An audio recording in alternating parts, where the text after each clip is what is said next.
Hello learners, this is Neha. Welcome back to our YouTube channel India's Learner. Friends, as we know our country India is a democracy. जैसा कि हम जानते हैं कि हमारा देश जो है भारत एक लोकतांत्रिक देश है. And to run the government and to form the government, the power is in the hands of the people or the citizen itself, directly or indirectly. So it is important to improve their quality of life, to raise their standard and to maintain the dignity.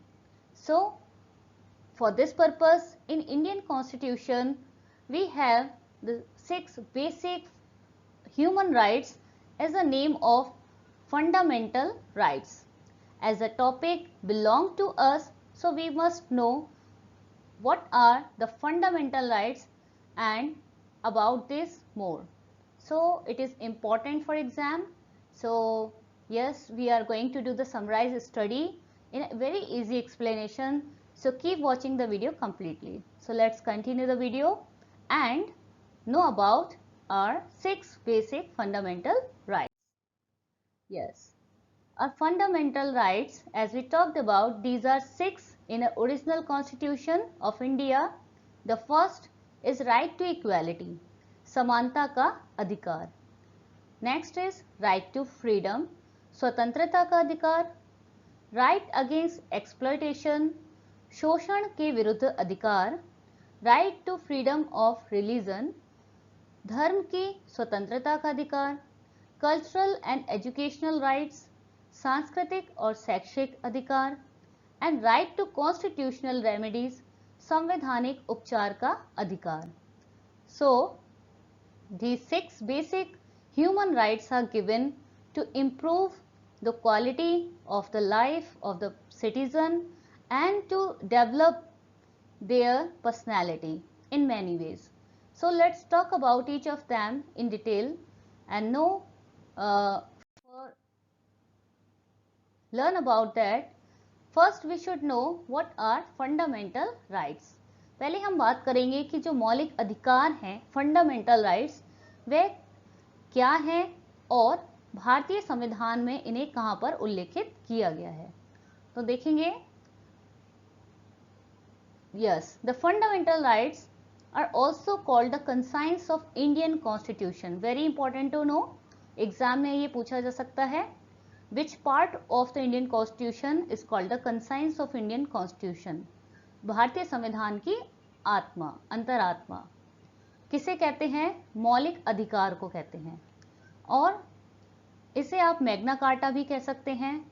Magna carta इसलिए कि because it is the core of Indian constitution, lies in the part 3 of Indian constitution in the article 12 to 35. तो अनुच्छेद 12 से लेकर 35 तक के जो part है इंडियन कॉन्स्टिट्यूशन का, पार्ट 3, इसके अंदर हमारे संविधान में मौलिक अधिकारों को लिखा गया है, दर्शाया गया है, जिसे आप भारतीय संविधान की अंतरात्मा भी कह सकते हैं. अच्छा, अब इन्हें लिया कहां से गया है? These are taken from constitution of USA. संयुक्त राज्य अमेरिका के संविधान से हमने इन्हें लिया है अपने संविधान में. और ये क्या है? Basically these are the basic human rights enshrined in the Constitution of India which are guaranteed to all citizen. तो बेसिक ह्यूमन राइट्स हैं, बिना भेदभाव के सभी को समान रूप से ये इंश्योर किए जाते हैं बाय द इंडियन कॉन्स्टिट्यूशन. आगे देखें. They are applied without discrimination on the basis of race, religion, gender etcetera. जैसा कि हमने कहा कि मौलिक अधिकार सभी व्यक्तियों की गरिमा को बढ़ाने के लिए और उनकी स्वतंत्रता को सुनिश्चित करने के लिए दिए गए हैं. तो यही हम बात करेंगे कि बिना भेदभाव के, जो कि नस्ल, धर्म या उनके लिंग के आधार पर या जन्म स्थान के आधार पर जो भेदभाव है, उसके बिना ये इंश्योर किए जाते हैं to all the citizens of the country. These rights are justiciable as these are enforceable by the courts. ये जो मौलिक अधिकार हैं ये कैसे होते हैं? इन नेचर जस्टिकेबल, दैट मीन्स न्याय संगत हैं, क्योंकि जो कोर्ट सिस्टम है हमारे यहाँ ये उसके थ्रू इन्फोर्स किए जाते हैं, लागू किए जाते हैं। वैसे ही हम देखें, they can be amended maintaining the basic structure of the constitution. Yes, another feature is that कि हम क्या कर सकते हैं, मौलिक अधिकारों को क्या किया जा सकता है, संवैधानिक संशोधन के आधार पर हम क्या कर सकते हैं, सुधार कर सकते हैं, बढ़ा सकते हैं किसी मौलिक अधिकार को। लेकिन इसके लिए हमें क्या करना होगा, we should maintain the basic structure of the constitution. Next देखेंगे, another feature that it can be restricted for a specific reasons such as state security और public morality। तो जो मौलिक अधिकार हैं ये सभी व्यक्तियों का अधिकार है, सभी के पास होने चाहिए, but for a specific reason, किसी विशेष कारणों से, जैसे कि स्टेट सिक्योरिटी की बात हो या पब्लिक मोर्टेलिटी की बात हो, यानी कि लोगों की सुरक्षा को देखते हुए और उनकी जीवन की सुरक्षा को देखते हुए या अलग कारणों से, कुछ स्पेसिफिक रीजन से इनको कुछ समय के लिए रेस्ट्रिक्टेड भी किया जा सकता है। जैसे कि हम देख रहे हैं कोविड-19 का टाइम है, तो इस समय पब्लिक मोर्टेलिटी को देखते हुए कुछ फंडामेंटल राइट्स को क्या किया गया, रेस्ट्रिक्टेड किया गया है। जैसे right to form the association है, राइट टू असेंबल है, तो इस तरह के कुछ फंडामेंटल राइट्स को यहाँ पे कि right to move freely in any part of the country, तो कुछ तरह के जो फंडामेंटल राइट्स हैं वो रेस्ट्रिक्टेड किए गए हैं for a specific reason for some time. So another feature is that they can be suspended during a national emergency except article 20 and 21। Yes, fundamental rights, मौलिक अधिकारों को क्या किया जा सकता है, सस्पेंड भी किया जा सकता है, छीने भी जा सकते हैं उन लोगों से, कुछ लोगों से नेशनल इमरजेंसी के समय में, एक्सेप्ट आर्टिकल 20 एंड 21। तो आर्टिकल 20-21 किस बारे में है, राइट टू लाइफ से रिलेटेड है। Right to life is a very prominent. तो इनके अलावा बाकी फंडामेंटल राइट्स को नेशनल इमरजेंसी के समय पर जो है सस्पेंड भी किया जा सकता है।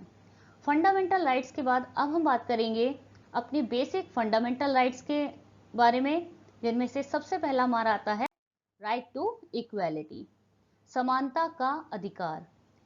इन the Indian constitution we have right to equality between the article 14 to 18। संविधान के अनुच्छेद 14 से 18 तक समानता के अधिकार से संबंधित बातों को कहा गया है, लिखा गया है। देखेंगे इसके अकॉर्डिंग ये कहा गया है कि राइट टू इक्वालिटी, इक्वालिटी का क्या मतलब है यहाँ पर, इक्वालिटी बिफोर द लॉ, कि संविधान के नज़र में या कानून की नज़र में all the people, all the citizens are equal and will be equally treated.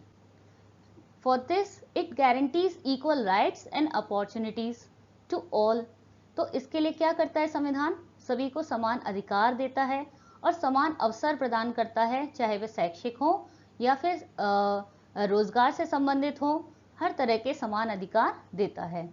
क्या कर सकते हैं, it ensure the equal accessibility of basic amenities. इसके अंदर ये भी कहा गया है कि कोई भी व्यक्ति जो है, देश का नागरिक है, वह किसी भी उसे बिना किसी डिस्क्रिमिनेशन के, विदाउट एनी डिस्क्रिमिनेशन, उसको क्या दी जाएगी, इक्वल एक्सेसिबिलिटी दी जाएगी ऑफ बेसिक अमेनिटीज। यानी सरकार के द्वारा जो सुविधाएं दी जाती हैं, राइट टू लाइफ को बिलोंग करती हैं, उन तक उनकी समान पहुंच बनाई जाए, इंश्योर की जाए। साथ ही it prevents from any kind of discrimination, क्योंकि इक्वालिटी को इंश्योर करने के लिए डिस्क्रिमिनेशन को हटाना होगा, तो डिस्क्रिमिनेशन से प्रिवेंट भी करता है। साथ ही देखें, it includes the abolition of untouchability. संविधान के अनुच्छेद 17 में यह कहा गया है कि छुआछूत, अनटचेबिलिटी जैसी जो बैड ट्रेडिशंस थी, चल रही थी इंडियन सोसाइटी में पहले, उन्हें अब समूल नष्ट किया जा चुका है। तो इस तरह की प्रैक्टिस को कंटिन्यू करना क्या होगा, इलीगल होगा। तो ये सारी बातें समानता के अधिकार के तहत की गई हैं। आगे हम देखेंगे the next right, that is right to freedom, स्वतंत्रता का अधिकार। तो ये संविधान के अनुच्छेद 19 से 22 के बीच देखा गया है, उल्लेखित है। देखेंगे क्या कहा गया है स्वतंत्रता के अधिकार के तहत, it guarantees freedom to all in the following ways. संविधान ने सभी के लिए स्वतंत्रता का अधिकार सुनिश्चित किया है। किस तरह से उन मेथड्स को, उन फॉर्म्स को देख लेते हैं। Freedom of speech and expression, अपनी बात को कहने का और जाहिर करने का अधिकार, पब्लिकली कहने का अधिकार।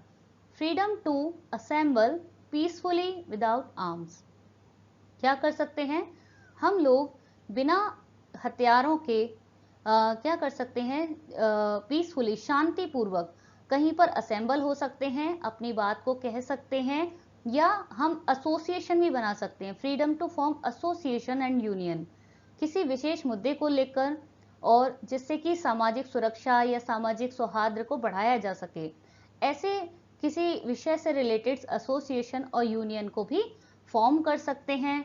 Freedom to move freely in the whole country, देश के अंदर, भारत देश के अंदर कहीं भी जा सकते हैं, आ सकते हैं, कहीं भी रह सकते हैं। Yes, it is about the freedom to reside and settle in any part of the country, देश के किसी भी हिस्से में हम जाकर वहां पर किसी भी तरह के ऑक्यूपेशन को कर सकते हैं, प्रोफेशन कर सकते हैं, अपनी एबिलिटी के अकॉर्डिंग वहां रह सकते हैं, सेटल डाउन हो सकते हैं।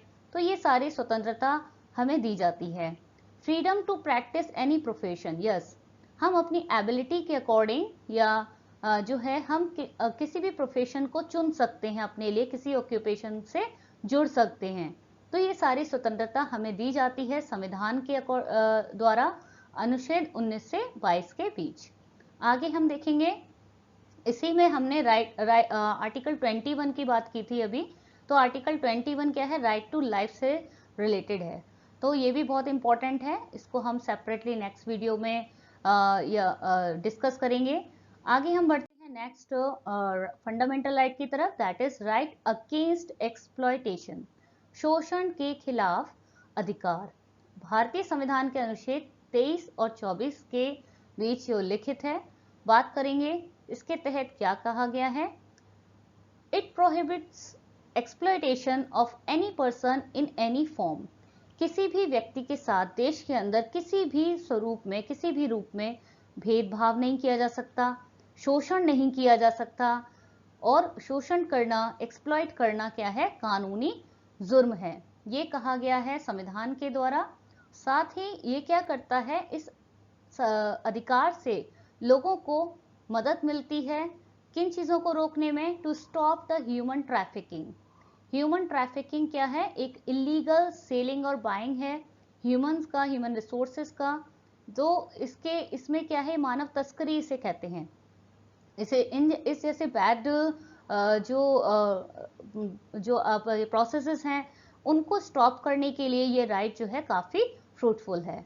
जैसे कि फोर्सफुल चाइल्ड लेबर भी है, बेगार है, और other forms of forced labour हैं, उन सभी को स्टॉप करने में मदद मिलती है।